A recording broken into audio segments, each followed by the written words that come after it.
पहिल्या श्रावणी सोमवारच्या आणि नागपंचमीच्या तुम्हा सर्वांना खूप खूप शुभेच्छा.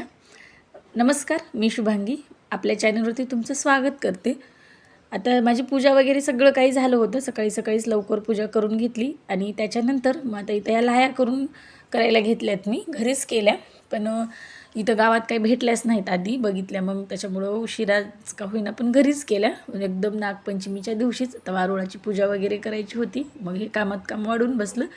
आदल्या दिवशी केलं असतं तर थोडंसं पटकन झालं असतं.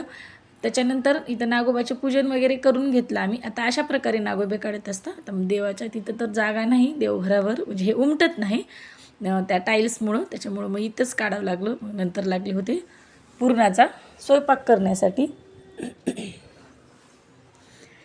आता इकडं माझं पुरण भाजणं सुरू होतं आणि मग आमची स्वराबाई ते व्हिडिओ म्हणजे ह्याला मोबाईलमध्ये पाहून एक नंबर सगळं जमते असं म्हणत होती. मला त्याचंच हसू येत होतं आणि तुझ्यासोबत मला पण देवाला घेऊन जा असं तिचं म्हणणं होतं आणि त्याच्याबद्दलच मग आमच्या दोघीचं इथं थोडंसं बोलणं चालू होतं.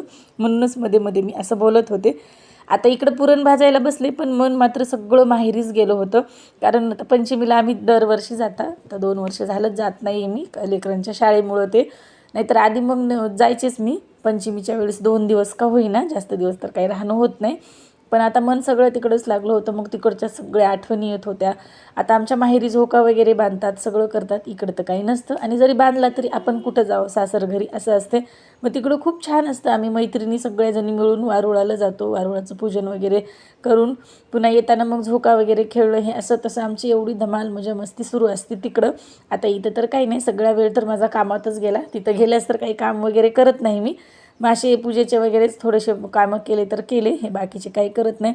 मग पुरण भाजते वेळेस आता डोक्यात तेच विचार होत होते की आपण आत्ता यावेळी काय करत होतात. नागोबाला जाणं म्हणजे वारुळाला ते पूजा करून येणं, त्याच्यानंतर मग झोके खेळणं, हे असं तसं. आणि मग जेव्हा पंचमीला गेल्या होत्या तेव्हाच्या आठवणी सगळ्या येत होत्या. कसं सगळेजण जायचो, कसं करायचं. पुन्हा तिथं एवढं सुंदर करतात आमच्या माहेरी, म्हणजे सण वाटतो.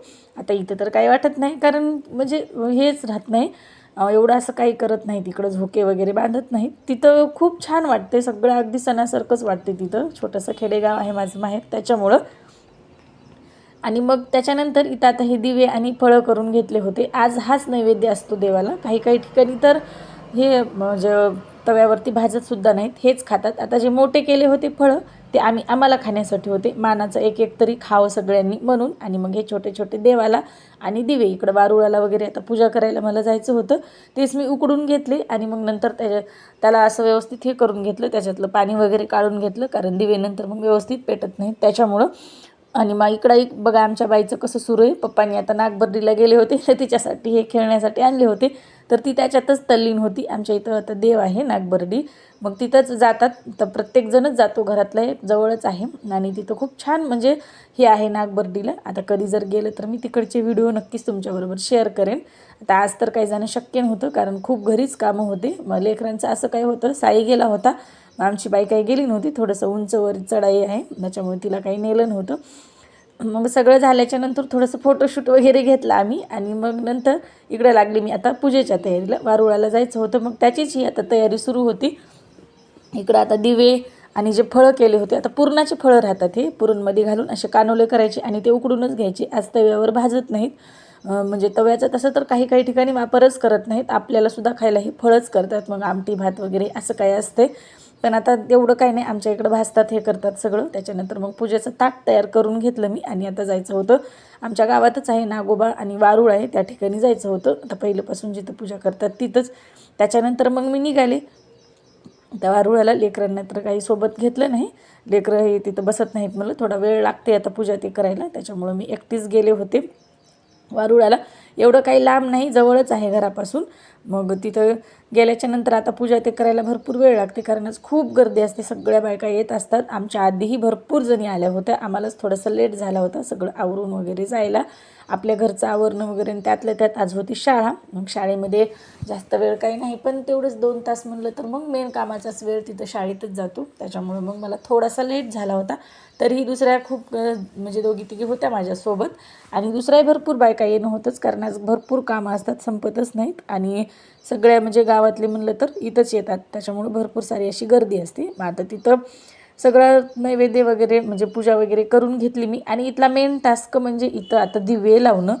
दिवे म्हणजे लागतच नाहीत, एवढं वारं सुटलं होतं तिथं की दिवे लावायलाच मला 15 ते 20 मिनिट गेले, एक एक एक. आणि ते पूर्ण पाचीला पाची दिवे लागल्याशिवाय मन काही शांत होतच नाही. त्याच्यामुळे हे असं सुरू असते आपल्या बायकांचं. कसं असते, सगळं काय आपण मस्त असं केलेलं असते आणि मग त्याच्यामध्ये थोडंसं काही मनाविरुद्ध झालं की मग ते नको वाटते. त्याच्यासाठी त्याला वेळच गेला तर गेला. मग थोडं थोडं का होईना पण मी सगळे काही पाचीला पाची दिवे इकडं लावून घेतले. थोडासा वेळ गेला यामध्ये, असं होत म्हणलं. मग आता इथं भरपूर दुसऱ्याही जणी होत्या. आणि इथं आता तुम्ही म्हणसाल हे काय वारूळ नाही, पण पहिलं इथं वारूळ म्हणजे येत गेले म्हणे. आता ते म्हणजे नैसर्गिकच असते म्हणा, ते आपोआपच ते हेच करतात तयार. आता म्हणजे बिळं तयार करतात. त्याच्यामुळं मग आता इथं मग त्या ठिकाणी झाड आले आता, मग त्याच्यामुळे ते पहिल्यापासून इथंच पूजा करतात, म्हणूनच अशा प्रकारे पूजा केली जाते.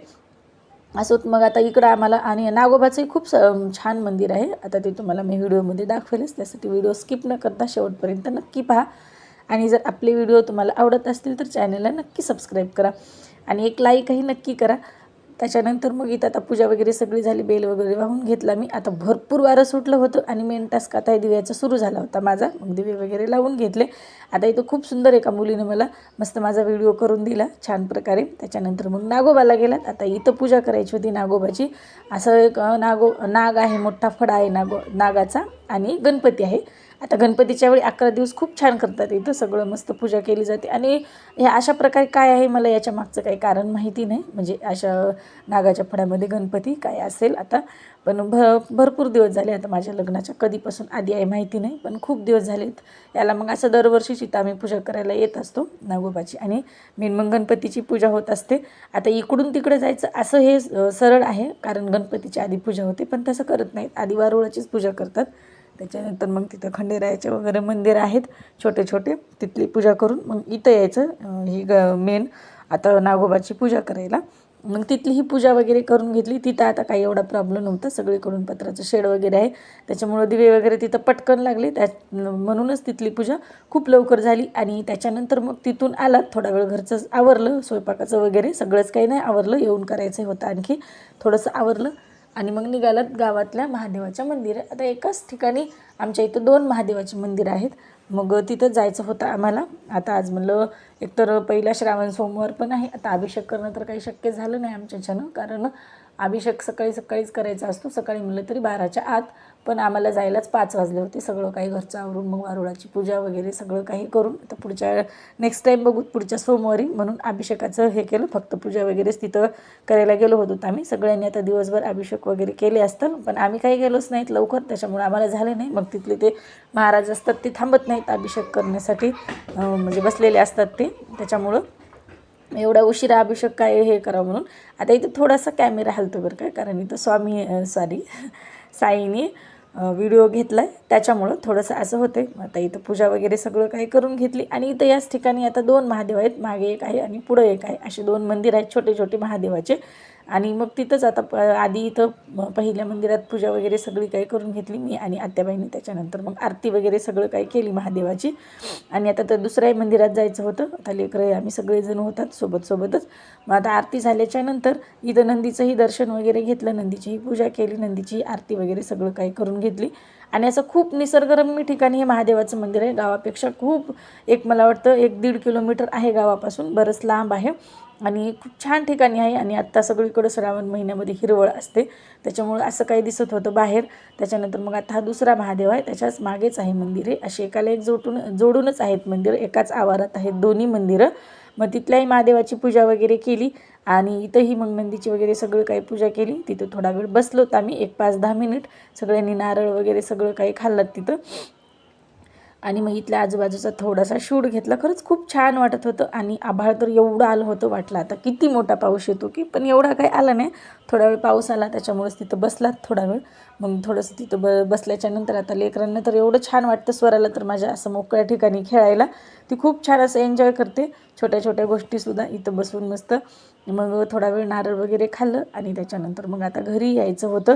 तर इथल्याही मग नंदीचे वगैरे सगळंच काय मग व्हिडिओज वगैरे सगळं झालं माझं. पाऊस थोडाफार चालूच होता आणि मग त्याच्यानंतर निघालात घरी. आता हा महादेवाच्या आजूबाजूचा परिसर आहे, खूप सुंदर परिसर आहे हा. माघ महिन्यामध्ये इथे खूप मोठा सप्ताह असतो 7 दिवसाचा, तेव्हा तर खूप छान वाटते. पण अशी हिरवळ नसते. मग मस्त असा निसर्गाचा आनंद घेत घेत आम्ही आता घरी आलात. घरी येऊन भरपूर कामं होते, तीही करायची होती. त्याच्यामुळेच तिथं जास्त वेळ काही बसलं नाही. पण मंदिरातून पायच बाहेर निघत नव्हता. चला भेटूया नेक्स्ट व्हिडिओमध्ये. तोपर्यंत